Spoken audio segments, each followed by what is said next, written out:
along with Jay and Nancy, and you're listening to Season 7, Episode 15 of the Otafest podcast. Hello. I think we're almost halfway through the season. Almost halfway through. Didn't we have like 40 episodes last season? Something like that.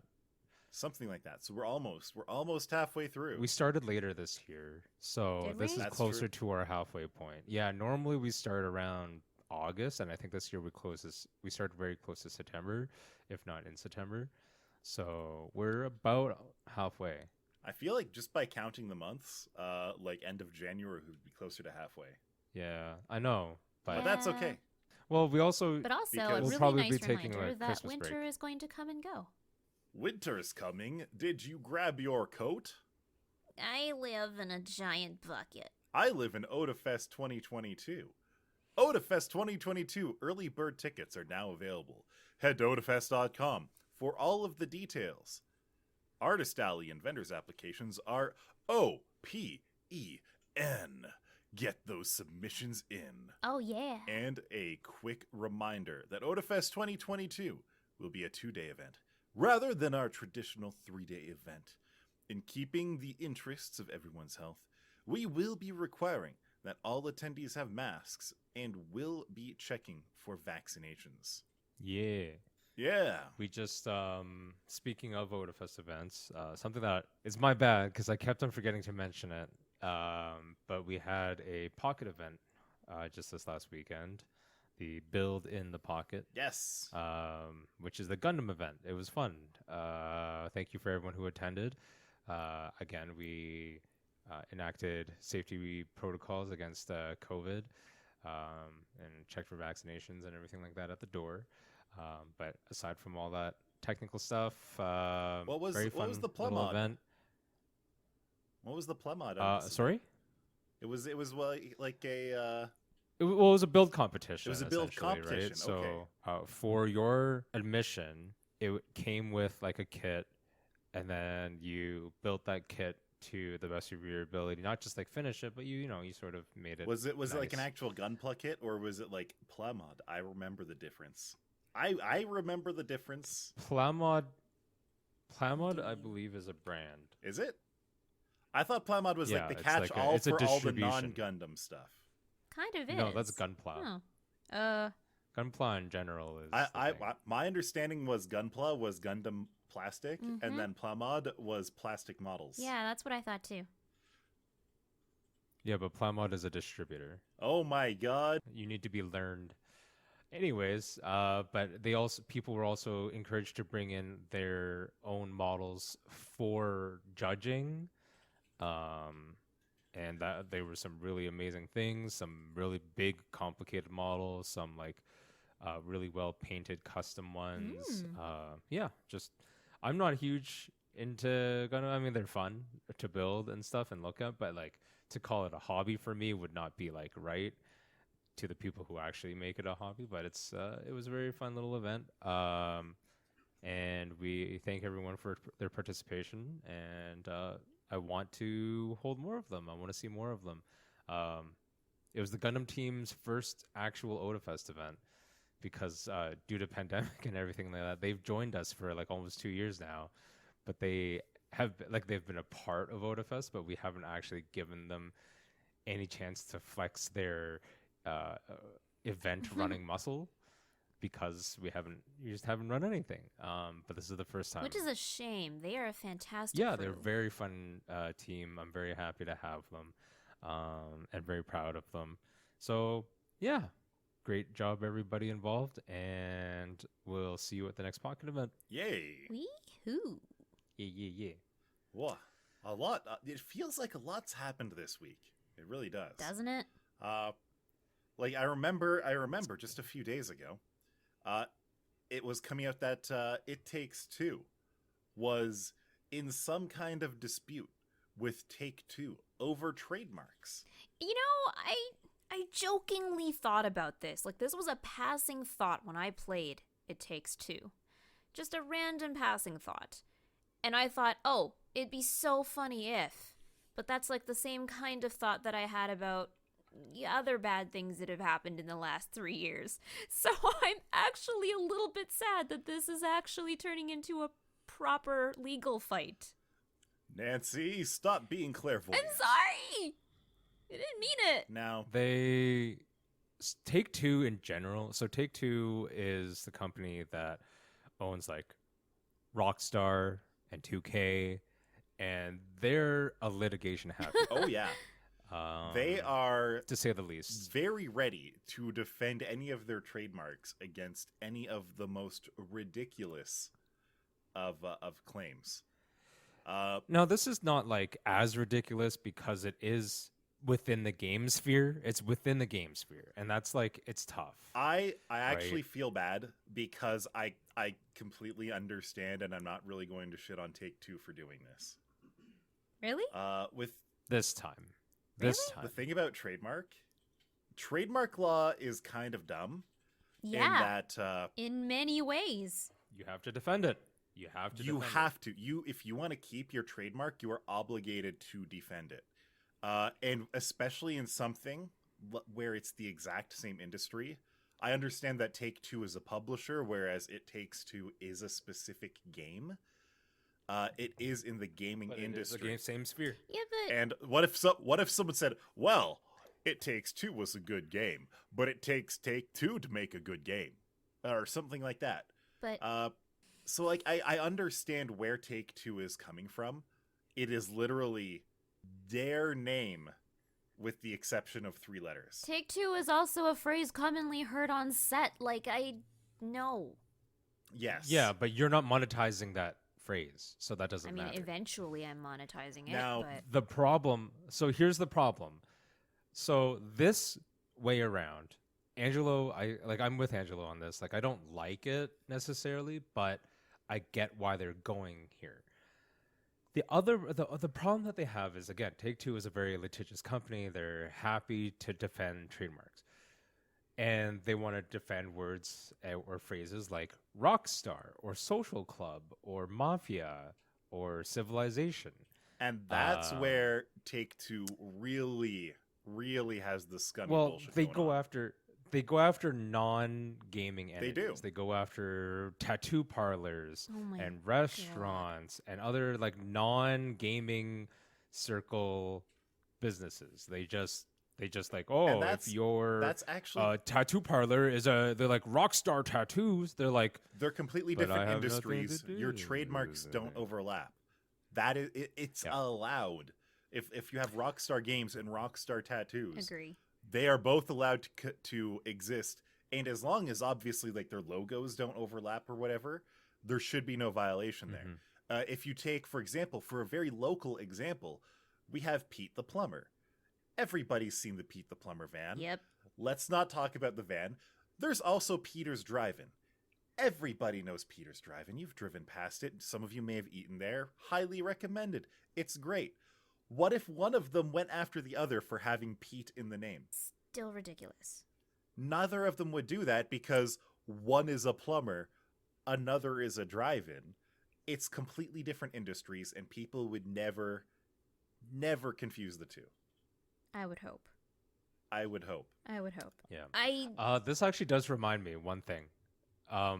In Grand Theft Auto 5, when I'm playing online, like I don't play it very much anymore, but in chat, if you open up your chat window to talk with other multiplayer online lobby peoples, you type in the word Rockstar, it censors it. Really?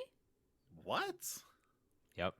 Is this like the Genshin What? censoring system where it just is overly aggressive about things to censor? Look, I'm just saying that GTA is a game about murdering, killing, stealing, and many other bad moral But things. God forbid you mention its publisher. Right? Yeah, I mean, there's also like a profanity filter that you can turn on and off. Oh but my God. Rockstar is not Someone part dropped of... an F-bomb in Grand Theft Auto? No way. How dare Crazy. they? No way. I'm No, offended. but seriously though, like in the Rockstar chat, if you type in Rockstar, I don't know if you type in Rock space star what happens, but I know for sure that if you type in Rockstar, presuming that you're trying to talk about the parent company, yeah, it does not like. They have absolute censor. I don't know if they do it for Take-Two. Most people don't talk about Take-Two when you're talking about straight up GTA and its publisher, but yeah. Still, Wow. I still very think it's cautious about it. ludicrous. I accept your arguments, but I still think it's ludicrous. It's very silly, and there's actually quite a few different options available to both of them. Like the most obvious thing, or the most straightforward thing, is they sue, and whoever is decided to be in the right gets to do the thing.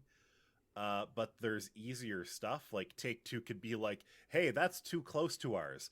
But if you agree that it's too close to ours, we can cross-license things, and so that both of us are happy and nobody has to change anything. No. Or it can be like, oh, you better change your name. You'd better be like, two of them have to be taken to do the thing. Or some other name like that. But at this point, Yeah. in the past, Take-Two actually has given, like, I don't know what the legal term is for it, but a kind of like authorization or a license to companies to use a name that Take-Two thinks that infringes on their trademark. Mm-hmm. And even doing that satisfies the requirement of defending your trademark. Kind of like how, again, as another local example, the Chicago deep dish fiasco, the deep dish conspiracy that we dove into, was a situation where Chicago deep dish presumably did not defend their trademark. Either they just didn't know or didn't have the resources to do it. Mm-hmm. And so the Chicago deep dish trademark, where it's like the red font with the yellow background, Mm-hmm. they don't own that anymore. It's effectively generic, at least here in Calgary, where anyone can seemingly legally open up a pizza parlor under that name. Mm-hmm. So I don't blame Take-Two exactly, but it is kind of scummy, and they have a big history of doing this. So Yeah. wag of my finger. That sums it up. Yeah. On a more interesting note, not related to this. So I've been on Xbox Game Pass for the past month and a bit, because I've been playing Forza Horizon 5 with some friends that really wanted to play, and I was like, sure, I'll get the little, they have like a first-time subscriber deal, which is a really good deal. It's 3 months for $1. And I got to play some Back 4 Blood with Angelo and Dio through it, and some other stuff. Nice. And I think, like, I still have the same general opinion, because I've said it before, which is, I think it's a great service. I don't need it, and I kind of don't love it, even though it's a great deal, especially for the first time around, because, like, I just have too many games that I am already playing. I don't need to subscribe to a whole other library. Like, oh my God. Like, there are some really good games on there. But my God. But my God. My God. Yeah. I know that feeling. Now- It's like when you look at your Steam library and you're just like, well, I You're have already 85 like, yeah, games that I've never touched yet. Looks like I got nothing to play. Yeah, just what do I even do? But PlayStation is getting into the same kind of deal now, eh? Mm-hmm. Yes. So that was the thing I wanted to jump into, which is there still is, as of right now, PlayStation Plus and PlayStation Now. I don't remember which one is which for what purpose. I just remember that If I remember right, PlayStation Plus... they've been around for quite a while. If I remember right, PlayStation Plus was the thing where, back on the PS3, you got like 1 or 2 games a month for free to keep to your PlayStation account. Yep, that's right. And once the PS4 rolled around, you also needed PlayStation Plus for just online gaming. I don't know what PlayStation Now was. Was that like what was before their equivalent of Game Pass? I think PlayStation Now is the cloud gaming service that they were trying to do starting with like the PS4. So like you can play like I did look it up. I remember it said like you can play like 800 PlayStation games to either stream or download. So it's close to Xbox Game Pass. but Okay. it just wasn't as good delivery was one of the big issues. Like there was a lot of lag, not really tolerable. And now they're trying to combine the two now. And yeah, they're trying to combine the two. I don't know what the pricing is, but they did mention that because this is still speculative that they're doing this, but it's like multiple outlets have reported it. So I was just like, oh, that's With interesting. like a project name like So it's probably Spartacus, gonna- that is very Spartacus. that is a very like in development project code name sort of name. It does sound like it to me. I really don't think we're You're gonna right. see Sony Spartacus cards on the shelf at like Walmart. And no. but you know what? You know that if they can get things working only properly, thing- sure, whatever. Yeah, the only thing I didn't like about it, hearing about it necessarily, was that so Xbox Game Pass has no tier system. It's a universal system where you subscribe, you get all the games. There's no better games, there's no worse games. It's just you get all the games. It is rumored that PlayStation Spartacus is going to be a tier system. Oh no. So you'll have to hit a certain tier to get access to that level of game, which is, I think, a terrible decision. Do I need to get the Sony Spartacus Otome game tier Oh my to god. play like the waifu games? What a tiering system that would be. Well, because I think Nintendo Online is doing sort of something like that, if I remember correctly, because they have the expansion pack or whatever.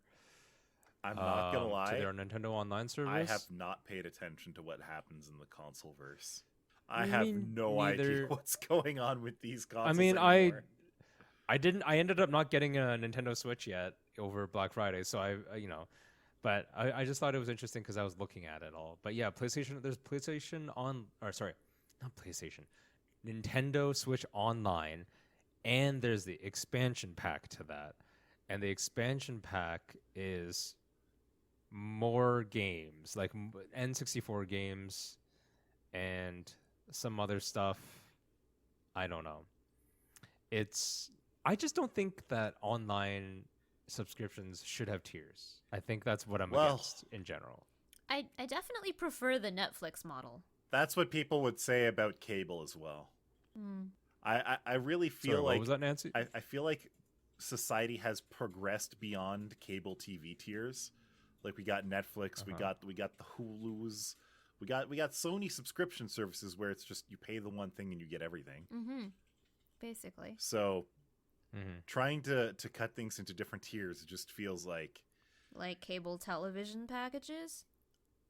Yeah. It's pretty filthy feeling. Mm-hmm. So basically, aside from the name, we're not so sure this is going to work out well.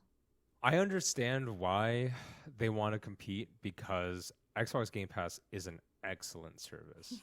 I just don't think that creating a tiered system to compete with a non-tiered system is the smartest way to go. That doesn't even make any sense. Just say it out loud to yourself and be like, yeah, I wonder which one's going to be better. Like, having that said, doesn't Disney Plus kind of do that to you? You have to pay this monthly subscription, but then if you want to watch like one of the new release movies, you have to pay a huge sum on but top that of to watch one movie. Yeah, it's like a one-off, but that very much reminds me of what people used to do where they'd get together, like a couple of friends, Yeah. and they would and watch together like that wrestling fight for that night, but they had to buy like it, the pay-per-view. right? Like Yeah. it was just, Yeah. this is basically that and worse.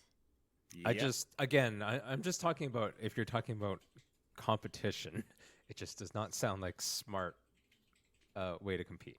Who knows? You know? Who knows? You know what? Even if Yeah. that doesn't look good, even if that leaves a bad taste in your mouth, a smell in your nose, you can refresh it. You can bleach your senses.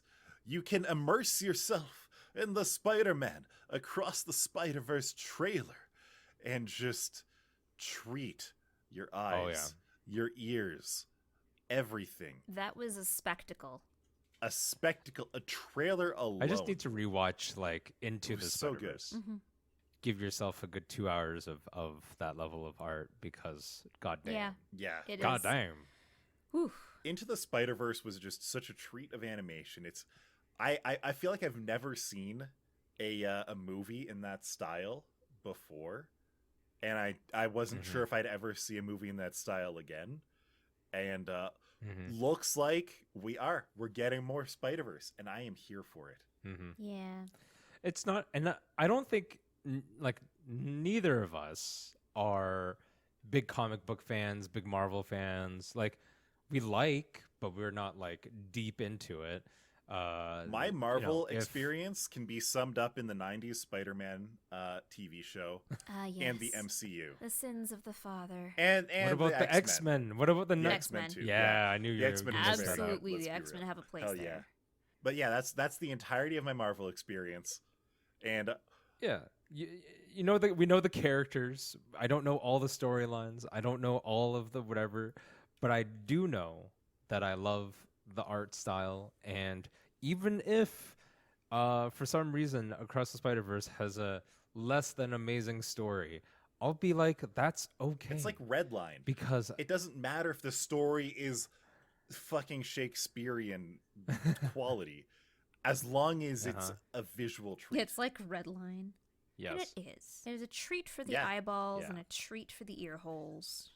It's wonderful. Yeah. I like that they did. Miles is definitely older in that Oh yeah, he's college that- age. trailer. Still allowed to be grounded, though. Yeah. Yeah. I thought that was interesting. I thought I that was, enjoyed like that. it's fun that they're making actual progress in the in that You know sort what, of that- timeline way, as opposed to just comics being like they're the same age forever and they're the same character forever. That you know? doesn't happen very much, especially with Spider-Man. Like, how many Spider-Man movies have we gotten in the last 20 years that are just the same origin story over and over and over again? So many. I don't think he's been a college student since the 90s Spider-Man. Like, No, he was a spider. He was Tobey he was a Maguire college student Spider-Man in, was- in Tobey Was he? Maguire. Oh, yeah. okay. was he a college just about to student? say. Or, no, he was high school in the first one. Was he college by the second He was one? high school, but then I think he becomes Was- becomes a was there a college student third later one? on. he still Because I started know out in this high because I remember I have not seen most of the Tobey Maguire ones. I only actually remember seeing the first one. I might have remember seen the seeing second one, but I don't one and remember. cringing a lot. But the only reason I know for sure that they do move into college is because he has a scene in one of the later movies with Mary Jane, and Mary Jane is talking about sort of her college life. So Okay. that's pretty much But yeah, the only way I remember. I am she excited works in a diner. for fresh Spider-Man content. I am here for the Spider-Man Spider. content that I've never seen before. I feel like the only way to get a more original, a more unseen Spider-Man story was if Italian Spider-Man was real and I watched it. Italian Spider-Man is a wonderful series, and if people know Italian Italian Spider-Man, they just don't know. it. Spider-Man, Italian. They just they haven't seen Spider-Man. everything, but they know reaction images from Italian from that Spider-Man series. isn't a real show. It's just like a fake trailer, isn't it? I believe so? No, it's a series. Wait, no I mean, way. it's fake. Actually, no. It's not official. It's just, but it is a series. it actually a There's like a couple of there's a few episodes. Oh I know my that for God. sure. Yeah, a little bit. Japanese Spider-Man's pretty good too in that. But except Japanese Spider-Man was real. Wow. Wait, no, wasn't Japanese Spider-Man look that up. like tokusatsu almost? Like Super Sentai? I do. I mean, I think that's just the Japanese take on things because Of course. they saw a man in a mask and they were like, "Yes, of course, he's a Kamen Rider. He's an American Kamen Rider, so Rider. we'll just run with that." Hell yeah. Yeah. Speaking of making things the fresh, the new, the interesting Yes. again, Pokemon games. Yes. There's many ways to play them. Are there? So There's many Pokemon games in general. the remakes But you can, there's remakes. There's just the old games. There's still very popular games in general. They're part of the what were collective what were the new nostalgia ones base. just dropped? Like Shining Brilliant, Diamond and brilliant. Yeah, it's BDSP. It's Brilliant Diamond and Shining Pearl. Pearl. That's right. Shining And so- Diamond is a JoJo's reference. which is actually my favorite. One of my favorite generations. So I follow a lot of like VTubers. I follow a lot of VTubers and just Twitch streamers in general, and a lot of them were playing Pokemon games. Oh yeah. So you basically get like a Twitch meta of new games, new game drops. Everybody is playing it, and It's if the true. game is interesting, they'll keep going. But when it comes to Pokemon games specifically, it seems like on Twitch, you can't just play a Pokemon game, especially a Pokemon game that's existed for a decade already, and they've just updated the graphics. So, Mhm.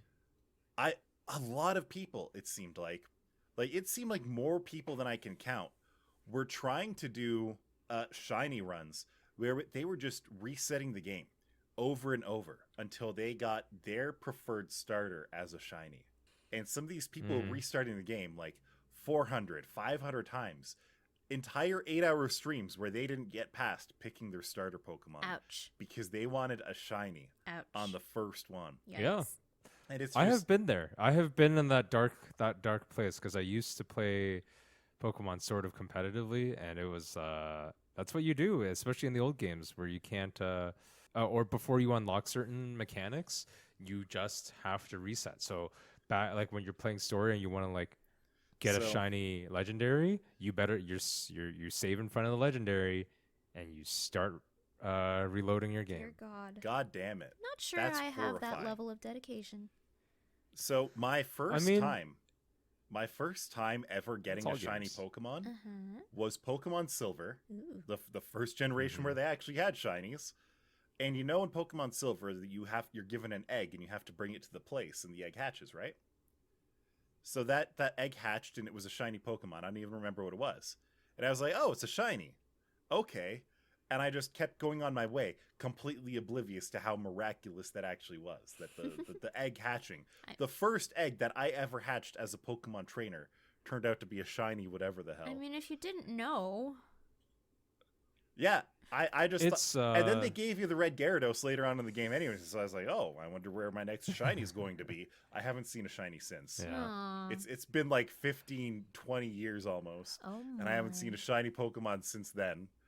But Yeah, I used to do some shiny hunting, but like that wasn't really the focus. It was mostly like just competitive. Shiny was just like a bonus to it. I didn't spend as much time, and there's in newer games, there's easier mechanics to get shinies. Like there's still, it still might be a bit of a grind, but on the whole, like it's not nearly as bad as it was in like Silver, Crystal, Gold as when they were first as introduced. much as you can like build up the anticipation for it, as much as you can like push people towards liking it, I feel like shiny Yeah. hunting streams are they're the worst. Mm. The reality is that shiny hunting streams are just a just chatting stream by any other name. Yeah, And that's but really that's all just all it is. based off of who the presenter is. Yeah. Because I've like, you know, if you have someone who kind of not necessarily sucks at the game, but they just suck at presenting at the just chatting portion for some reason, then that stream is gonna suck. There is one streamer I do occasionally pop into for Pokemon content. Like he's pretty much the only one I really watch for Pokemon content, and he does Pokemon card openings, and he does shiny hunting. The shiny hunting is definitely just just chatting with stream. You know what? Both of those activities lock into that one part of your brain where it's like, I want the chance to happen. I want to win the gacha. I want to get the shiny. I want to get the good cards. I want to get the shiny Pokemon. It's the kind of people who like hype themselves up for the chance, and when it finally happens, like when you get the best card in the card series, or if you get the So- shiny Pidgey, then it just unleashes a flood of serotonin. It's not just that. Like I mean, like I said, you can put bets on whether they'll find the shiny within a certain amount of eggs, like within 50 eggs or 100 eggs. You can also sort of like, you know, as they're opening a certain set, they'll be like, I'm looking for this card, and they'll put up like the bet for whether they'll find the card in this box or whatever. But that's not really the reason why I watch. Like I think they're just a fun presenter overall. And then it's the same reason I watch game streams at all, which is aside from the presentation, I cannot play every game that's out there, but these streamers are playing games that I'm not playing right now. So it's or opening cards that I will not ever buy cards. I don't care enough, but it's kind of fun just to see what, like, you know, what the experience is in a sense. So Now, That's all. I see it as a surrogate experience, Beyond- not as an actual thing. beyond shiny hunting, there's other ways to play the game. Like the other classic challenge for Pokemon is the Nuzlocke challenge. Which is? So with that one, it is basically Pokemon with permadeath. Oh. There's other rules to it, but that's the big one. If a Pokemon faints, Nuzlocke's is pretty boring, effectively to be honest. dead. But so you can never Yeah. like revive it. You either have to release it or put it into your PC or No, something. you have to release it. You have to release it. Yeah. It's part of that's the rule set. If the Pokemon Then faints, there's so other Nuzlocke rules is the that go most along with common it. one. Again, it's pretty boring, but it's very common, which is like essentially you can only catch the first Pokemon you see on a Pokemon route. of any route. So you and that's that's the pretty only one you much can that catch. makes you basically always have to catch it, because if you don't catch it, You might then run out of Pokemon. if you're running out of Pokemon, then you're screwed. Number 2 is again, if your Pokemon faints, then you have to release it, and that can pretty much be a game ender for you, or it's just going to be really long. Mm-hmm. So I actually do find Nuzlocke pretty interesting. I really do like them because it adds a lot of strategy to the game. It's like, okay, what do I want to catch? What am I looking for? What is RNG giving me? It almost turns Pokemon from like your traditional sort of turn-based RPG into something closer to like a roguelite. And I don't think that. I think it just turns it into something like Fire Emblem, where if your character dies, it dies. all right, I haven't played Fire Emblem sort before, of, so that's kind of fair. yeah, like there's a lot of those tactical RPGs, which Pokemon is a tactical RPG, in a sense, but basically it just integrates that part from those games into cockfighting for kids. Exactly. Mm-hmm. And so, like, those kind of challenges where you're like artificially limiting yourself, I find really interesting. One that I started watching recently, someone was doing the Hex Maniac challenge, which, if you know who the Hex Maniac is in Pokemon, you obviously understand that means ghosts only. A ghost Pokemon only run. So this one streamer I was watching with the Hex Maniac run, they were playing Brilliant Diamond or Shining Pearl, one of those two, and they got stuck on one. What are the bad guys? Team Platinum. They got stuck on a Team Platinum fight for 5 hours because what did they have? They had like a Zubat or someone. The Platinum person had a Zubat, and its attacks just constantly screwed over the ghost Pokemon. Constantly. And it was kind of hilarious. It was kind of horrifying. The streamer was literally losing their mind. Like, I'm pretty sure they had to go to therapy after that. Yikes. It was exceptionally entertaining. I don't think I've ever had as much fun. I used to play a lot of Pokemon, not streaming of it, any of it, of course, but I used to sort of set rules on myself as well, just because even especially now, honestly, they've made the Pokemon games very kid friendly, which means it's actually quite easy to win for the most part in the regular story portion of the game. And so I would always my main rules were that I would only use my starter as my main battle Pokemon. Like I wouldn't catch other Pokemon to fight with unless I needed to. Like some gyms have like a gym leader that require you to have two battle Pokemon kind of thing, so you have to have that. Otherwise, I just had one main battle Pokemon, which was almost always the starter. Number 2 was no items in battle other than Pokeballs, so I wouldn't like heal with items or anything like that. Number 3 would be related to number 2. I just only heal in Pokemarts or other like NPC related non-battle healers. And what was number 4? There was always one. Catching Pokemon with only one Pokeball. Oh. So if I didn't catch a Pokemon, like whether it was a legendary or some other thing out in the wild, well, let I me would tell you reset a thing. If you put the Master to Ball find into the another one. 6th item slot, and then you talk to the guy in the second town, and then you go to the Whirl Islands and then surf on the right side of the island, and then you fight Missing No, run. Something bad happens if you kill it. I can't remember what. Then you look have at the gotten 6th so item many slot, details wrong. It's and not you even have funny. so many Master Balls that one Pokeball is all you need for the rest of your life. But yeah, Okay. only Pokeballs. I would use only Pokeballs or Premier Balls, just depending on what I liked. I usually save the Premier Balls, which is the white Pokeball with the red lining, for like legendaries or special Pokemon, essentially. Yeah, I don't know. I just put in like weird rules for myself. Not weird necessarily, but just difficulty multipliers in a sense. Mm-hmm. Just because like, it just made the game more enjoyable for me, because it is essentially a very easy game in the story, and I used to do competitive battling, so it was almost like a way to just challenge myself while I was just trying to beat the game. For me, the hardest thing that I ever did in Pokemon, Mm-hmm. because let's be real, these games are exceptionally easy, is I would take a random Pokemon out of the box that I just caught along the way. And once I got to the Elite Four, I would have built up this one Pokemon. I'd shove everyone else in the PC, including the starter. I don't need you anymore. Wow. I'm not going to play with you anymore. Oh god. And so I just go through Toy the Story Elite Four vibes. with this random Pokemon who would be at that point like level 55 or 60, and see if I can make it through. No other limitations, like whatever, potions, whatever the hell you need. But I mean, more often than not, you can just do it. Like with Pokemon, it's just until you're battling other people. And I mean, with the Game Boy Link cable, that was so frustrating that I would never want to do that. Mm-hmm. Mm-hmm. I guess on newer versions where it has this newfangled thing called Wi-Fi and the internet, that's not that big of a deal anymore.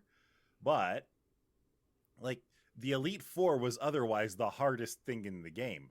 And you could take basically any other Pokemon in the game, and as long as it was leveled enough, you could do it no problem. Like, if you had a level 70 Venonat, I'm pretty sure you could wipe the floor with the Elite Four and Gary. That sort of just reminds me, but there's this tactic in competitive battling that you can technically use in the story as well.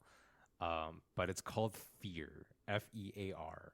It's attributed to, like, you can just run a Rattata, like a level 1 Rattata, against like a level 100 Pokemon. Like, basically it's a one Pokemon that can kill pretty much any other Pokemon based on its moveset.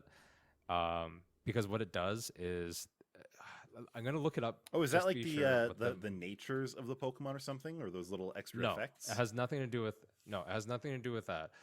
It's called a Fear Rattata. And basically, the Rattata is, again, a very low level. Like, you would normally not send it out. It's not hacked or anything. You can just build the Rattata a certain way with moves. And basically, what you do with it is that, you send out your Pokemon, this little Rattata, versus Mewtwo or whatever, right? And then the first thing is that Mewtwo is gonna slap you, but the Rattata has a item called a choice. It's not sash, but I can't remember what it is. But they're holding an item that basically lets it hold on to 1 HP after it gets hit. So this Rattata is going to get slapped on the first turn, obviously, and it's going to hold on to this 1 HP. The next thing it's going to do is that, like, the item hold is not a turn, so you do use a move called Endeavor, and Endeavor basically makes the opponent Pokemon come down to the exact same HP that you have. Oh my So god. you're both at 1 HP now, and then you just use something like Quick Attack or something that has a priority move, and then suddenly you've just beaten Mewtwo with a Rattata. Oh my god. Because, like, it's not that Mewtwo doesn't have a like priority moves of its own, but usually like a stock Mewtwo or something like that, or like a story Mewtwo. That sash item, it only works once, right? A Bulbasaur with Leech Seed would be unbeatable. Undebeatable. Undebeatable. Undebeatable. It's only like it'll have it for the next match, but it won't have it for the rest of this like That fight. turn essentially. Yeah, that fight. It's very much like you do it once. It's kind of a BM thing to do in competitive, but it is an absolute legit thing, and I've always loved Fear Rattata. There's a couple other Pokemon you can do it with, but Rattata's like the number one because it's Rattata. Of course you're gonna do it. Yeah, honestly, if that happened to me, if I had like a level 100 Venusaur or something like that, Yeah, and a level 2 Rattata just slapped my shit like that, I would be afraid. you'd go home. I would You'd go just home. go home. You'd be like, I'd be like, you know what? I'm pulling out the link cable. You won. yeah, Yikes. yeah. But it's generally also not a Pokemon that you're gonna get early in the game. You have to set it up, so it is more of a competitive thing. But it'd be fun to use if you just got a Fear Rattata. Like maybe you started a randomizer, and you started with a Fear Rattata, and like the first gym leader, you just like used it against him, and he's just like, I hate you. Get out of here. Here's your badge. I never want to see you again. That'd be great. Oh my god. Anyways, aside from all that, one last thing before we end the episode, One which more we're getting pretty thing. close to. One last thing. One more thing. Game of the Year. Video Game Awards are coming up just later this week, December 9th. I believe this episode comes on the 8th. There's a lot of categories, and we don't have a lot of time, but we weren't really going to talk about all the categories anyways. So let's just get on with it. We're going to talk about Game of the Year, which is, games that we know are the big ones. And then we're also going to talk about most anticipated game after that, just because there are ones that are coming up that we're all looking forward to. Right now, for Game of the Year, Deathloop, It Takes Two, Metroid Dread, Psychonauts 2, Ratchet and Clank Rift Apart, and Resident Evil Village are nominated. I haven't played any of these. I've played It Takes Two, and I loved it. It was so well done. Even the music was well done. I loved it. That's my pick, personally. I have not played any of them either. I've watched enough gameplay of Ratchet and Clank, Metroid Dread, It Takes Two, and some of Deathloop. And I personally think that it's gonna go with It Takes Two, because it has a certain level of play value that the other games don't have, which is that co-op style of game. None of the other games are co-op. None of the other games have that sort of interactability and that type of story. Deathloop was a late entry. It was like it probably came out, I think, around August or September, maybe, or maybe even later than that. And it was interesting. It's got like a sort of a timey-wimey story to it. Metroid Dread was anticipated, but I don't think it's quite good enough. I don't know anything about Psychonauts. Ratchet and Clank is an actually really good game. It's probably my number 2 in this category. And Resident Evil Village was okay. If I were a betting man, I would Yeah. say that Resident Evil Village would win the award for tallest waifu, with Metroid Dread taking up a close second. But It Takes Two, probably going to be Game of the Year. Those kind of like close-knit, cooperative multiplayer Experiences, games, yeah. they really resonate with a lot of people when you play them right, when you play them well. Yeah. Oh, yeah. So you know what? I think that is really, if I were a betting man, that's what I'd put my money on. I'd in order I'd go It Takes Two, Ratchet and Resident Clank, Evil Village, and then for maybe tallest Resident waifu. Evil Let's Village. go. Resident Evil Village was a very good game. I just don't think it's quite as good. Yeah. Lady Dimitrescu is like 9 feet tall. Samus is only like 7.5 feet tall. Let's go. Only. But who's the better mom? Mother Brain, Obvi. And obviously. Yeah. Most anticipated games, though. We got Elden Ring. We got God of War Ragnarok. We got Horizon Forbidden West. We got the sequel to Legend of Zelda Breath of the Wild. We got Starfield. Is Starfield a sequel? Because I think it's the only thing on this list that isn't a sequel. Is Elden Ring a sequel? No, Elden Ring's not a sequel. Elden Ring isn't a sequel. Ring is But No. it's a spiritual sequel. 2? no. Ah, It doesn't. It's basically Dark Souls with Tolkien. Is it? Okay. Yes. I'll take your word for that. It doesn't make it a sequel. So regardless of what spiritual bullshit you're talking about, it doesn't count as a sequel. Doesn't count as a sequel. No matter how much you feel it should It's be a a sequel, spiritual it's not a successor. sequel. Doesn't matter. Who's your top pick for this category? Okay. Now, I want to say it's Elden Ring because a lot of people have been waiting for it. But let's be real, the Nintendo fans are so freaking loud. Like, when you get them away from Breath of the Wild for even 5 seconds, they're talking about how great Breath of the Wild is. So I think it's going to be Breath of the Wild, sequel to Breath of the Wild. It doesn't even have a real title yet, but it's going to win. I don't even know anything about Starfield. I've never heard of it before. I've heard of the title. I just don't know anything about it yet. Like- Do you? It's Bethesda, so I'm not sure how to feel about it. The UI will be Right. bad. That's You how know I what's feel going to about it. happen? It's okay. So this is the opening sequence of Starfield. You're in a starship. Surprise, surprise. And then you're approaching a planet.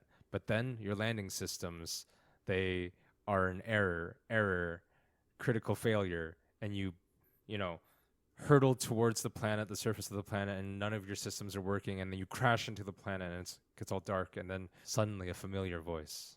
Keanu Reeves? No, Oh. You're thinking Cyberpunk. it's the Skyrim meme. No, and it's just Skyrim again. Hey, you're finally awake. Yeah, what if Starfield is it's just just Skyrim for the 8th New time? Skyrim. Could be. Skyrim, but you have an astronaut armor. For Legend of Zelda, Breath of the Wild did win a Game of the Year. I think it was like 3 years ago. So it's way up there. It's also been in development for like quite a while, so people are looking forward to it. It's between Elden Ring and Legend of Zelda. God of War, obviously a great game. I think it also won Game of the Year in its respective year, but I can't see it sort of overcoming again. And to a certain level, like Angela's right. Like a Nintendo property has as big as Zelda has like huge expectations. Zelda is I going don't to know win. anything enough about Starfield, but I just don't think it. If someone can say like I don't know enough about it, as opposed to like Horizon Zero Dawn's sequel, for example, like you just can't. How can you say that's more anticipated, right? I feel like a 12-year-old who says his dad works at Nintendo could say that the sequel to the sequel of Legend of Zelda Breath of the Wild is in the works, and then that would I win still out haven't over beat 3 Horizon of Zero these Dawn entries. because it's such a big game, but I'm probably about halfway at this point. I'm sure it's going to be a good game. I just don't know if it's the most anticipated game. I also don't know why this is a game category to win an award for. That doesn't make any sense. How much hype has your marketing department generated? Well, in that case, the most anticipated game is still Cyberpunk 2077. Ha ha ha ha. Yeah. I mean, it's gotten better, so. I mean, I don't know anything about Elden Ring, as was obvious Yeah. from my previous questions, but It's Dark Souls with Tolkien. the music in the trailer sounded really, really good. I kind of want to lean towards Elden Ring just for that alone. Breath of the Wild, I've said in previous episodes that I didn't love the game. There was just something about it that just really didn't jive with me. It's not spiritually the same as the major Zelda titles. That's why, because it's not a dungeon based Zelda. Maybe. The thing about Nintendo games is that they don't have to be. I have to choose my words kindly here, or else Nintendo fans will come after me.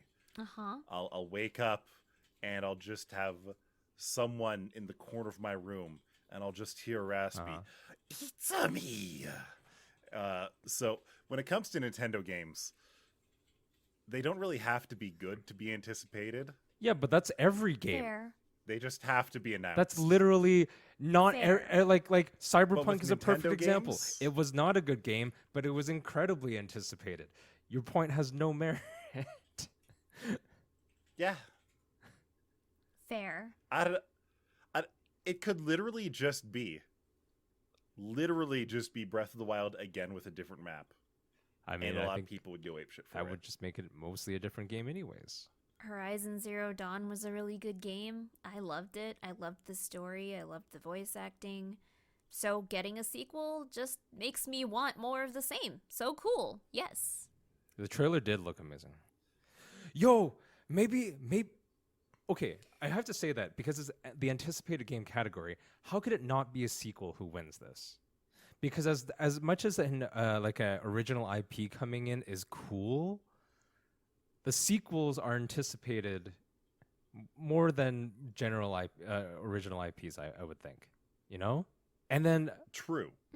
That's fair. really, I don't know. like, I don't know if that's true. I don't know. I'm pretty sure. I'm pretty sure it's got to be a sequel who wins. I'm still leaning towards Zelda as well, but I'm going to say that I remember one thing about the Horizon Zero Dawn trailer for Forbidden West. Vin Diesel's in it. Mm-hmm. I'm pretty sure. Family. Oh. I need to look it up. Yeah, I don't know. I mean, you're right that a sequel sort of has that massive advantage of building off of a previous successful game. Therefore, it already... No, it's Arc 2. What? God damn it. It's Arc 2. Like, Oh. that's the one with Vin Diesel. But they're so Yes. similar in like art style. Oh, okay. I guess. Wow, it's so anticipated. You literally couldn't tell it apart was hyped from for literally family. Arc. I just wanted a family. Family. Family. Yeah. Family. You have a family. You have the Oda fam. But yeah. Family. Anyway, Goodbye, Oda family. I'm not surprised if a sequel wins. However, I'm really rooting for Elden Ring because I feel like I'm kind of tired of sequels. I want new, fresh blood. It's new to me. Let's just, how about that? It's new to me. They haven't been released yet. They're all new to everyone. Only releasing to a certain tier of PlayStation for Spartacus. Okay, jokes aside. Have fun. Play the games. Vote for the games if you want. I don't care, but it's usually pretty fun. There's lots of trailers at the Video Game Awards, so watch those, and we'll talk about them next week. Yay. Catch you later. Yay. Bye.